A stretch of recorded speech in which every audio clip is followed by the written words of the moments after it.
Before we get into today's show, let me tell you about the latest deal from Mike Lindell, MyPillow. Once again, the big box stores have canceled their orders simply because they don't agree with Mike Lindell's politics. They don't like it because he supports President Trump. Well, he's going to pass that savings on to you. No more middleman. And boy, does he have some great deals on the Giza Dream sheets and the Percal bed sheets. Listen to this. Giza Dream queen size, normally $139.98. Your wholesale price, $69.99 when you use promo code Joey. King size, only $79.99. The Percal queen size, normally $89.98. Your wholesale price, $29.98 when you use promo code Joey. Just call 1-800-893-4059 or go to MyPillow.com. Always use promo code Joey. Free shipping options available. This allotment's not going to last very long. When they're gone, they're gone.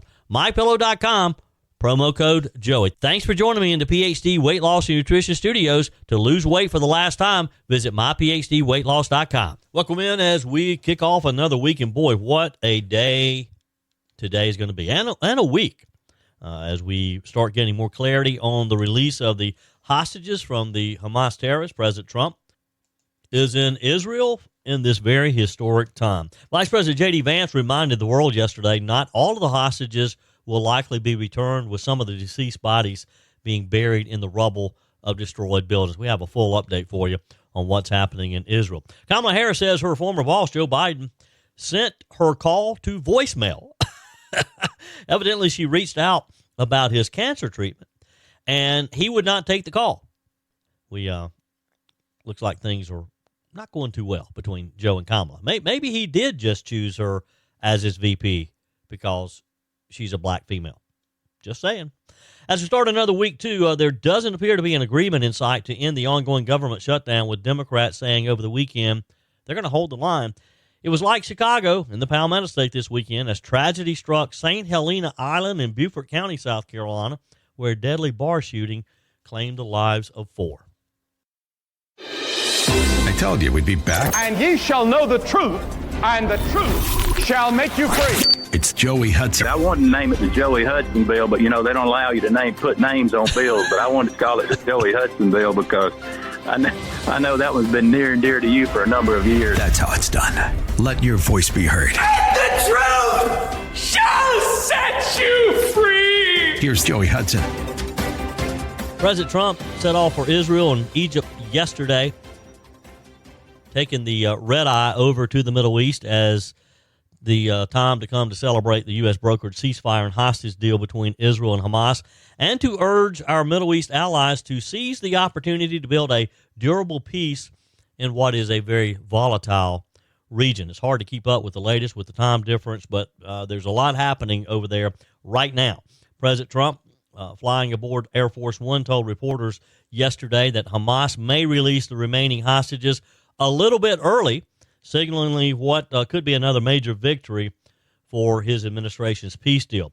Now, remember, these are the hostages still being held by Hamas following that historic peace agreement signed last week, the deal that ended the war in Gaza and brought Israelis and Palestinians together for the first time in decades. Again, lot to take in here, and still a lot of details to hammer out. Trump said, they have the hostages, I understand, and we may get them out a little bit early.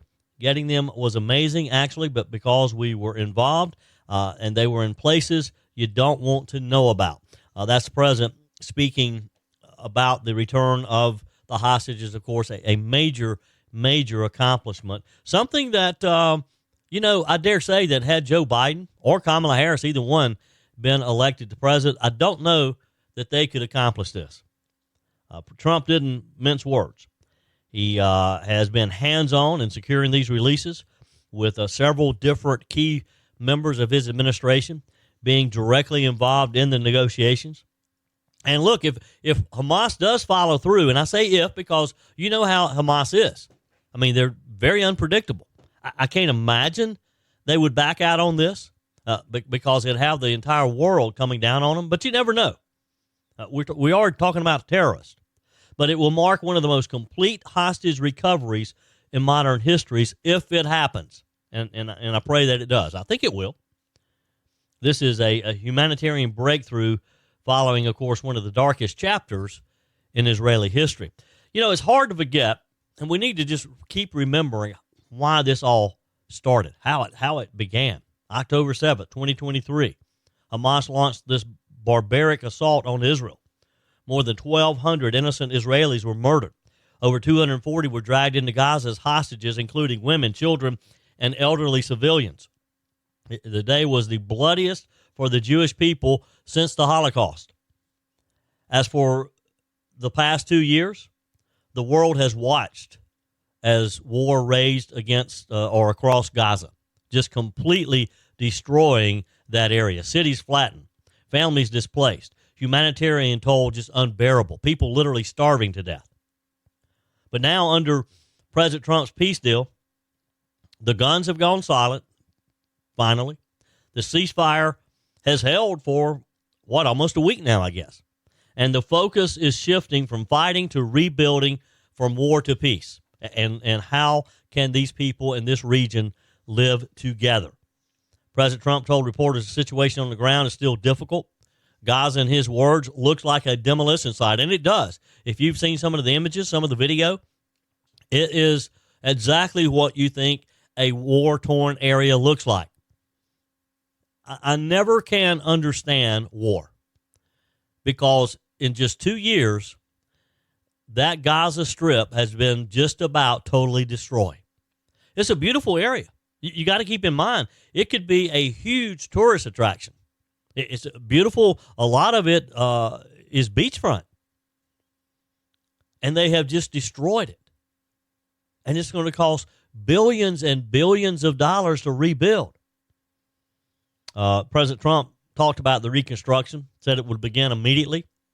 First, by clearing unstable buildings and restoring power and water. It's just going to be a major feat just to clean the place up so that they can start rebuilding. I don't know what you do with all that debris. He emphasized, the president did, that this isn't going to be an endless U.S. occupation or an open-ended aid project. And I'm glad he said that, because it does concern me that we're going to have to foot part of the bill. I hope that, yes, I want peace in the Middle East. You do too, I'm sure.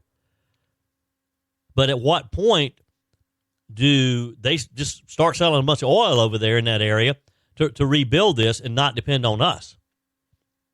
The most encouraging part of this, though, and the president emphasized it, that it's going to be guided by this new international governing body that he calls the Board of Peace. That board will include representatives from the U.S., from Israel, and Arab nations. And the president says that he's considering former British Prime Minister Tony Blair as one of the leaders to help oversee it. In classic Trump fashion, he didn't totally commit to Blair. He said if he's an acceptable choice. I guess he's got to wait and talk with some of the other Arab leaders and some of the Israeli leaders, but maybe that's a good choice. The president also revealed something a little surprising, that Hamas has begun forming a local police force under close international supervision. Now, let's be clear here. This isn't Hamas, the terror group, running things. Under the terms of the deal, any Hamas member who lays down his arms can participate in the local civil police effort to maintain order. Trump said that the U.S. granted temporary approval for that to help protect civilians as they return home. Can you imagine that too, though? Think about if you left your home a year ago, maybe 2 years ago, some of those in the early areas of fighting. You left and you come back and you don't know what to expect. You don't know if you're going to have a home or not. In most cases, or in a lot of cases, you don't. How horrifying that would have to be. President Trump estimated that Hamas lost probably 60,000 people during the war. I mean, that's just an incredible figure that underscores just how devastating this conflict has been for both sides. And they brought it on themselves. I mean, how did Hamas ever think that they could win this? I mean, it was a suicide mission on their part. Their area is totally destroyed now, and they're going to be dependent upon Israel and the rest of the world to rebuild it. One of the tone of President Trump's remarks was triumphantly, though. He's very excited about the process and what's coming. He said, the war is over. Everybody knows their place. It's going to be great for everybody. He even described scenes of Jews, Muslims, and Arabs dancing in the streets together for the first time in years and years and years. It's a great time. It's a historic time. And aren't you just thankful that President Trump is in office again to walk us through this, to lead us through this? I mean, Trump's direct, business-like, no-nonsense approach has done what global diplomats haven't been able to do. Bring both sides to the table. Bring the entire region to the table. President Trump gave high praise to Israeli Prime Minister Benjamin Netanyahu, calling him the right person at the right time. Trump even revealed that Netanyahu has nominated him for the Nobel Peace Prize. He laughed when he mentioned it, saying Netanyahu did a very good job during the conflict. The Nobel Peace Prize, maybe Trump gets it next year. We'll see. Let's be honest, those summer vacations and backyard barbecues added some extra pounds, right? But instead of feeling guilty or falling further behind, it's time to reset, drop the weight, and get back in control. The solution isn't a shot. Real lasting weight loss starts with your mind, not your mouth. At PhD Weight Loss, Dr. Ashley Lucas and her team help you uncover the real reasons behind your weight gain so that you can reprogram the way you think about food forever. PhD clients lose up to a third of their body weight without ever taking a drug. I know because I lost 33 pounds with PhD weight loss. Through real food, behavioral coaching, and proven science, your body can become a natural fat-burning machine. Why risk spending thousands on shots that strip away muscle, come with dangerous side effects, and leave most people regaining 60% of the weight within a year? With PhD, you'll activate your body's natural appetite control, burn fat safely, and stay in control. Even if you're already on Ozempic, PhD can help you transition off while still losing weight. Take the first step today. Call 864-644-1900 or visit myphdweightloss.com. As President Trump was making his way to Israel, Vice President J.D. Vance was back home, kind of giving us an update. Appearing on Sunday Morning Futures yesterday, the Vice President was asked when we could expect all of the hostages to be released. Here's his response. It's hard to say, Maria, because obviously this is a war zone. They have to locate the hostages. They have to gather them up. They have to take them to a safe place and then transport them. So it's a little bit unpredictable, but we've been told to expect them by tomorrow, Israel time, which of course would be early morning here in the United States. We'll see what happens, but the president is extremely confident these hostages are going to come home. He's actually flying to the Middle East later today so that he can welcome them in person.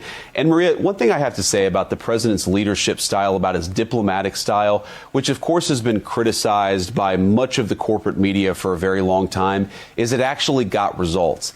And I think the story of how this historic peace deal came to fruition is that you had Secretary Rubio, you had Jared Kushner, you had Steve Witkoff, who were empowered by the President of the United States in very non-conventional ways to bring the Gulf Arab states and Israel to the table and really force them together to hammer out a peace deal. I take a special pride in Steve Witkoff, who was attacked mercilessly by the press. You know, he wasn't experienced. He wasn't a well-heeled diplomatic negotiator.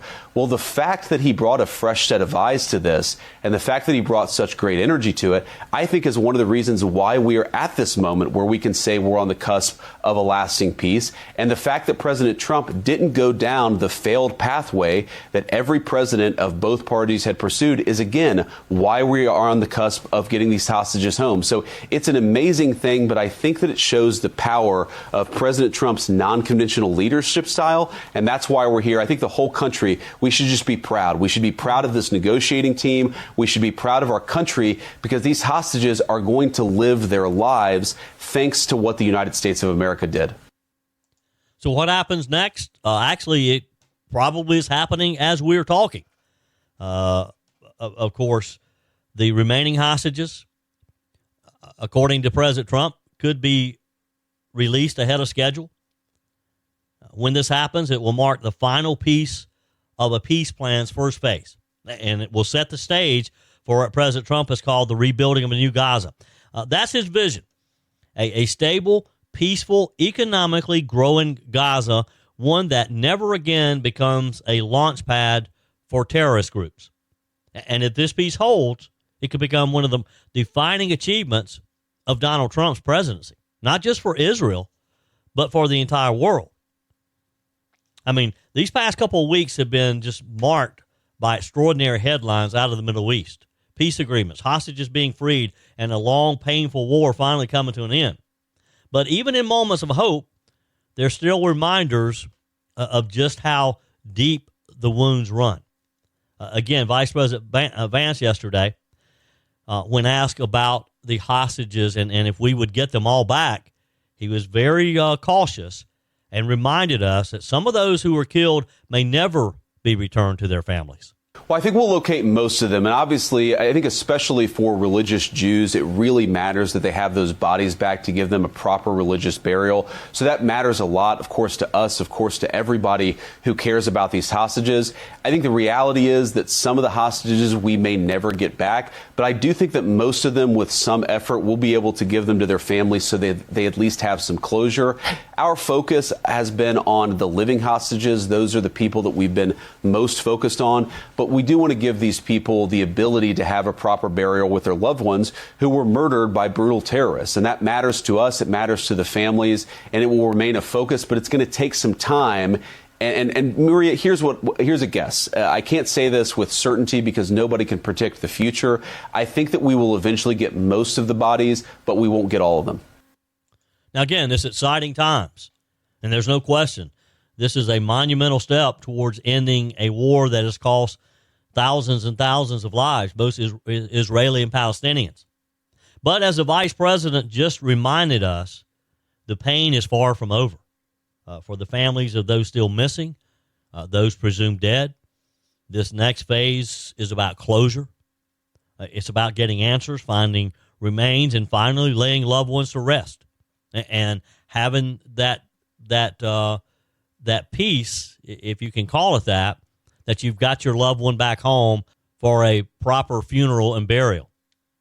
I don't know if you've watched any over the past few days and weeks. You think about the images of Hostage Square in Tel Aviv this past weekend particularly. Hundreds of people waving flags, singing songs, lighting candles, waiting for word about their sons, their daughters, their husbands, their wives. Hostage Square, and I've been there. I was fortunate to be able to go there. It's in Tel Aviv, and to talk with some of the families of the hostages, be able to interview them. Soon when Mike Gallagher and I went over soon after the October attack a couple of years ago, and I'm going to be back next week. Mike Gallagher and I will be heading back to Tel Aviv and then on over to Jerusalem, where we will again be interviewing people about this historic peace agreement. And hopefully by the time we're there, all of the hostages will have been returned to their families. But again, think about the images of Hostage Square and just how jubilant things have been this past weekend. And with Vice President Vance talking about the fact that just be prepared because there may be some that we aren't able to recover. Hamas has already said that some of the bodies are buried in the rubble of the buildings, and they've been gone for quite a while now. And President Vance wasn't sugarcoating it. He's acknowledging something that's deeply human, that even peace doesn't erase the pain of loss. And when you've lost someone and you're not able to bury that person, that loved one, there's always just a hole in your heart there for them. I just feel deeply for those families, and we have to pray for peace for them. Your comments are welcome on the Furman Ford text line, 864-477-JOEY. That's 864-477-5639. Emails always welcome, joey@joeyhudson.com. Speaking of the Furman Ford text line, it's never been more important to support locally run businesses owned by people who actually live here in the upstate. Let me take a minute to talk with you about our friends at Furman Ford. If you're looking for a new vehicle, maybe a great pre-owned vehicle, one you can trust, or maybe you're looking to order that special vehicle. Either way, if you want a new one, a brand new one, or a pre-owned that you can trust, the folks at Furman Ford, they're there to help you. Their name is on the sign because their name is on the line, because every single transaction is important to them. Jim Furman, Matthew Furman. They do business the right way. When you stop by, when you give them a call, or maybe when you just send them a quick email, you're always going to have access to a member of the Furman Ford family. And by the way, they also offer great service, and you're not going to have to wait weeks and weeks to get it done. And you do not have had to purchase your vehicle at Furman Ford. Doesn't even have to be a Ford. They service all makes and models. Visit my friends at Furman Ford online at furmanford.com, furmanford.com. Well, here we go again, starting another week, and still doesn't appear to be an end in sight on the government shutdown. Think about this for a minute. The president is across the world in the Middle East because of this historic peace deal, something that no one else could have done, but yet, and this is no reflection on President Trump, he's done all he can do, but yet our own government here in the States is shut down. Chuck Schumer will not let it reopen. Another Democrat is digging in, saying, sorry, we're not going to do anything if we don't get the Obamacare subsidies. That happened yesterday with Senator Mark Kelly, Democrat from Arizona, when he was on NBC's Meet the Press. And he made it very clear. He says his party isn't budging. Republicans have offered to reopen the government while promising a later vote on the health care issue, but Senator Kelly, like Chuck Schumer and some of the others, says that's not good enough. He told moderator Kristen Welker, not right now, no, we need a real negotiation and we need a fix. A real negotiation, what exactly does that mean? What is a real negotiation? If having a vote every single day for the last couple of weeks isn't a negotiation, and the Democrats are the ones who continue to vote it down. So let's think about this for a minute. He said, we need this corrected for the American people.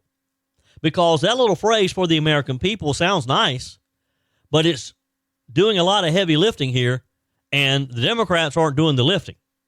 What Kelly is really saying is that Democrats won't end the shutdown unless they get what they want right now, which in this case is a guaranteed extension of those Affordable Care Act subsidies that were first expanded during the pandemic. We got to put the pandemic behind us and all of the extra programs, and then ended up spending trillions of dollars and putting us further in debt. So let's talk about what Mark Kelly is saying. These Obamacare subsidies. They're part of those emergency COVID-era bills. Remember the ones that pushed trillions into government spending? They were supposed to be temporary, helping families cover premiums through the exchanges, the Obamacare exchanges. But like every other, quote, temporary government program, once people got used to it, Washington decided it could never go away. Republicans are saying, hey, we'll keep the government open for now. Let's vote later on what to do about the subsidy. Seems reasonable, right? Keep the lights on, pay our troops, fund critical services, pay first responders, then start seriously negotiating on Obamacare. But Senator Kelly and his Democrat colleagues are refusing, not even considering it. They say they won't even consider reopening the government without a real fix, meaning a full, immediate extension of Obamacare subsidies. In other words, it's an all-or-nothing standoff. That's their idea of negotiation. Kelly told The Hill that Republicans' proposal lacked substance and that it wasn't enough to promise a future vote. He said, we need a real negotiation, not some vote without an assured outcome. Now, what a revealing statement. Because it tells us this isn't about negotiating anymore. Democrats want a guaranteed outcome, not a debate, not a compromise, not a fair vote, not a fair discussion, but they just want the subsidies, period. They want these subsidies locked in before the government reopens. Meanwhile, the clock keeps ticking. We're now entering the 10th day. It is 10, right? Yeah, 10th day of the government shutdown. And both sides are digging in their heels. Speaker Mike Johnson held a news conference last night to point out that it's Chuck Schumer who is causing the pain for the American people. This is the number of times that the vote has been done. September 10th, the GOP in the House voted to pay the troops and pay all these federal workers. The Senate did it on September 19th, September 30th, again on October 1st, and 3rd, and 6th, and the 8th, and the 9th. Every single time the Republicans voted to pay the troops and federal workers, and every single time the Democrats voted not to. That is the record. They'll continue to put this bill on the floor. It'll be on the floor again next week in the Senate. And we'll see how many times they want people to go without paychecks. The Republicans are not playing games here. We sent a very clean, simple CR. You see this. Thank you so much for that. We are doing the job and making sure that the American people are taken care of. But judging by their behavior right now, the Democrats don't appear to be in any rush to end this pain. There's some headlines I brought you this morning. I just want you to hear what's being said about this. CNN headline from yesterday, quote, Democrats say even missed paychecks for U.S. troops won't be enough to end the shutdown alone. For many of them, this is about showing a fight to President Trump. They have to show a fight against Republicans so they can appease who? The far left base of their party. It is shameful. And for what? Chuck Schumer, the architect of this shutdown, is trying to bow to the Marxist wing of his party. You heard him yesterday. He said in his own words, every day of the shutdown, he said, quote, gets better for us. Better for who, Chuck? For the Democrats in the Senate? So you can bow to the Marxist base and not get a challenge? Here's another headline from Politico yesterday. Quote, Chuck Schumer's critics are satisfied. Yeah, the far left base of the party is satisfied. They don't mind the troops go without pay and civilian workers are furloughed. They don't care. Former DNC chair David Hogg, he heaped praise on Chuck Schumer as well. This is what Chuck Schumer was after. This is what he desires. The praise from the far left. David Hogg said, quote, give credit where credit's due. This is a big step up. A big step up. While you're delaying flights, while you're making people go through this pain. The co-founder of the far left group Indivisible said this yesterday publicly, quote, Chuck Schumer hasn't surrendered yet. I call that progress. There's one inescapable fact. It's a glaring fact that everybody in America can see. Chuck Schumer is hurting real Americans for his own political survival. I'm going to say that again. Chuck Schumer is hurting real Americans for his own political survival. If you're a service member who's not getting a paycheck, it's because Chuck Schumer has to appease the Marxists. And that's pretty clear there, isn't it?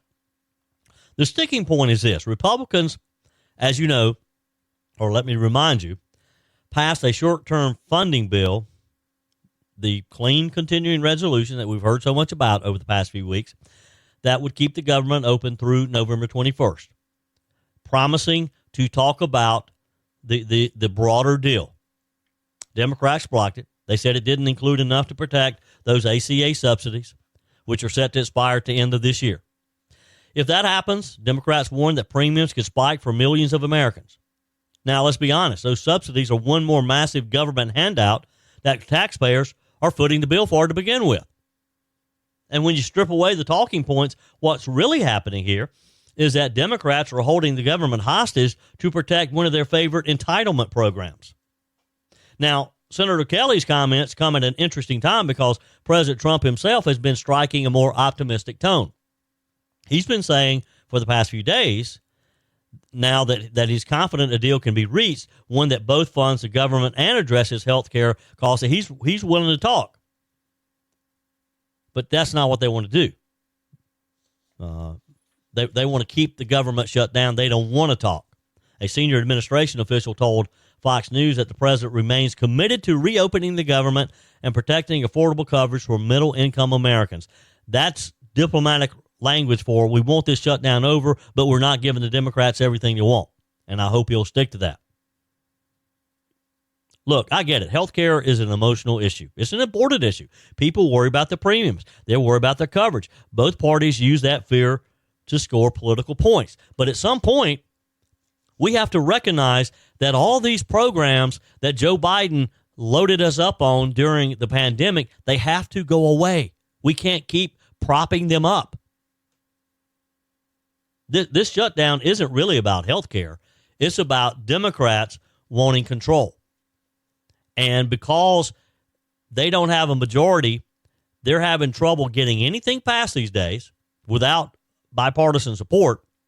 But in this one instance, they have a few extra votes because of the 60 votes that are needed to move on, and they're holding that over the Republicans and the Trump administration to try to make their point. Democrats are trying to pressure Republicans into cementing a permanent expansion of the Affordable Care Act in order to reopen the government. I don't know about you, but I hope the Republicans will stand strong. We can't give in.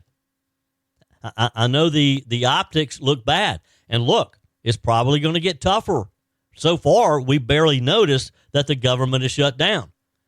But I hate it for those essential workers who are having to work and not be paid.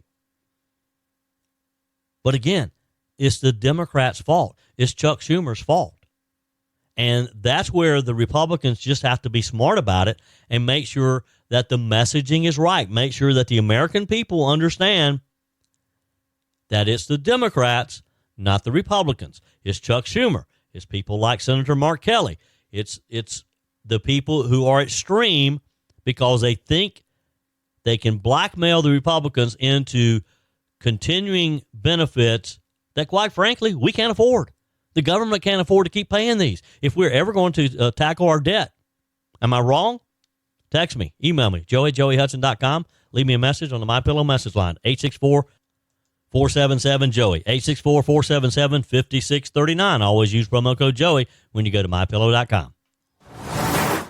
Did you happen to see the story about Joe Biden not taking former Vice President Kamala Harris's phone call? It looks like there's still some frost in the air between the former president and the former vice president. This weekend, during an interview on MSNBC, the former vice president said that she had reached out to Mr. Biden after news broke that he was undergoing radiation therapy for his ongoing cancer treatment, but her call went straight to voicemail. She said, I have not talked to him. I just left him a message after I heard the news. I think Joe Biden is a fighter, and that is what I told him. But she seemed to be a little annoyed that her call went straight to voicemail and that he did not take the call. Biden is battling an aggressive form of prostate cancer that has spread to his bones, is now undergoing 5 weeks of radiation on top of previous hormone treatments. His team says he's doing well and that he's keeping a pretty low profile these days. But Ms. Harris, who released her memoir, 107 Days, it was released last month, hasn't exactly been shy. In the book, she calls Biden's 2024 reelection run recklessness and recounts some tense moments between the two, including a heated exchange before her debate with Trump. And while Harris says that they've talked since the book came out, she wouldn't give any details. She said, I'm not going to tell you. Since stepping back out from the 2024 race, Mr. Biden has reportedly clashed with other top Democrats, including Nancy Pelosi, who were instrumental in pushing him out of the race to begin with. Meanwhile, the former vice president has been on a bit of a media blitz, criticizing Trump's presidency, of course, but also, interestingly, giving him credit for progress in brokering a peace deal between Israel and Hamas. She actually said that yesterday. She said, I don't think we should hold in credit where it's due. I commend the people who have been a part of this process, which the president has been a major part of that. What's next with Harris, and where does she stand with her old boss? That's kind of unclear. But one thing's for sure, 2026 is shaping up to be another unpredictable chapter in Democrat politics. It was a tragic and violent night in the low country of South Carolina this weekend. You would have thought that it would have been Chicago. The headlines read like Chicago headlines, the kind of headline that no community ever wants to wake up to. At least 4 people are dead, 20 others injured after gunfire erupted early Sunday morning at Willie's Bar and Grill on Dr. Martin Luther King Boulevard down on St. Helena Island, which is just outside of Beaufort. The Beaufort County Sheriff's Office says it's happened around 1 o'clock in the morning. Deputies responded to 911 calls, found a chaotic scene, they said. Hundreds of people running for cover, victims lying on the ground, others bleeding and terrified, trying to get to nearby homes or businesses for safety. When first responders got there, according to reports, the aftermath was just chaos. Paramedics with Beaufort County EMS rushed multiple people to local hospitals. Others arrived at emergency rooms on their own. In all, 20 people were hurt. 4 remain in critical condition. And again, 4 pronounced dead at the scene. Investigators say hundreds of people had gathered here. It was a night of partying, live music, food, friends, until gunfire erupted and tore through the crowd. You can imagine the panic. A packed patio, people shoulder to shoulder, when suddenly shots ring out. Witnesses say folks were diving behind cars, breaking through fences, literally running for their lives. By sunrise, Some of the images that have been printed showed a man with a power washer washing the blood off of the front steps. And on the door at the bar, a sticker that read, "No firearms or weapons allowed on this property." Kind of ironic, isn't it? That image just stops you cold, doesn't it? A simple reminder that laws and signs don't stop evil people from doing evil things. I don't care how many laws you have. I don't care what kind of signs you have. If somebody is evil, and right now I don't have all the details. I don't know if it was a single person or what. There's been some conflicting stories. And we're told no arrests have been made yet. The sheriff's office says detectives are interviewing witnesses and combing through video evidence, but the motive remains unclear. Authorities say that this appears to have been a crowded gathering that just got out of control, that it wasn't a random shooting, but they're not ruling anything out. In fact, they're asking people to call Crime Stoppers with tips. 844-TIPS-BFT. 844-TIPS-BFT is for the Beaufort County Sheriff's Office. Now, if you're not familiar with St. Helena, it's a small, tight-knit community. It's part of that beautiful stretch of the South Carolina Low Country between Beaufort and Fripp Island. I've been there many times. I had a buddy who used to have a home on Fripp Island, and we spent many, many weekends down there over the years. It's just a beautiful area. It's rich in Gullah Geechee history, home to families who've lived there for generations. This isn't the kind of place where mass shootings happen, but unfortunately, it reflects a pattern that we're seeing across the country, even in some of the most peaceful communities. Now, again, I don't have details, but I'm going to bet that there's probably some drugs involved somewhere along the way, because that coastal area, you do have a lot of drugs coming and going, people trying to slip them in in that coastal region. And it's worth noting that this is happening in a state that's been fighting hard to balance public safety with the Second Amendment. South Carolina law allows law-abiding citizens to carry firearms to protect themselves and their families. Now, again, with the small little details that we have, I don't know what stopped the killing. I don't know if the shooter drove off, escaped, or if someone disarmed the killer.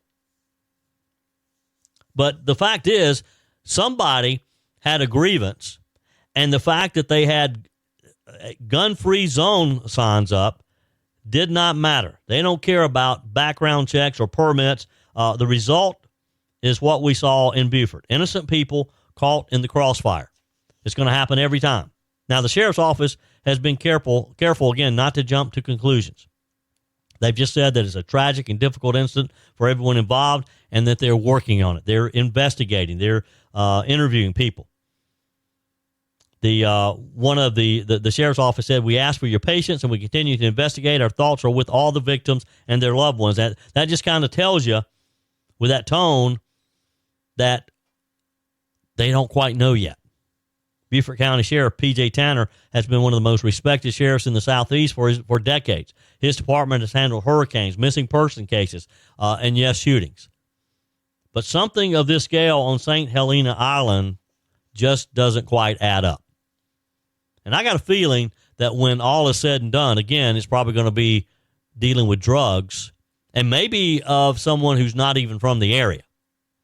This tragedy comes at a time when the nation is having this conversation about crime in our communities. We see Chicago, L.A., Portland, Oregon, and we see these shootings every weekend, unfortunately. And I'm not quite sure how you stop them.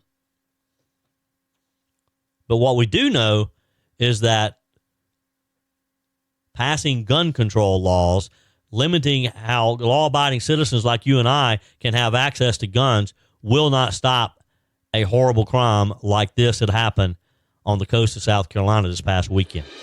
That's it for today's edition of Just the Truth. Thanks for joining me in the PhD Weight Loss Studios. To lose weight for the last time, visit myphdweightloss.com. If you haven't joined my mailing list yet, visit my website, joeyhudson.com. Click on the Connect with Joey button so that you can receive our emails and the most up-to-date news. Also, join me on my YouTube channel. Be sure and like, comment, and subscribe. Just search for Joey Hudson. As always, thanks for spending a few minutes of your day with me. Do me a favor and forward this episode to a few friends.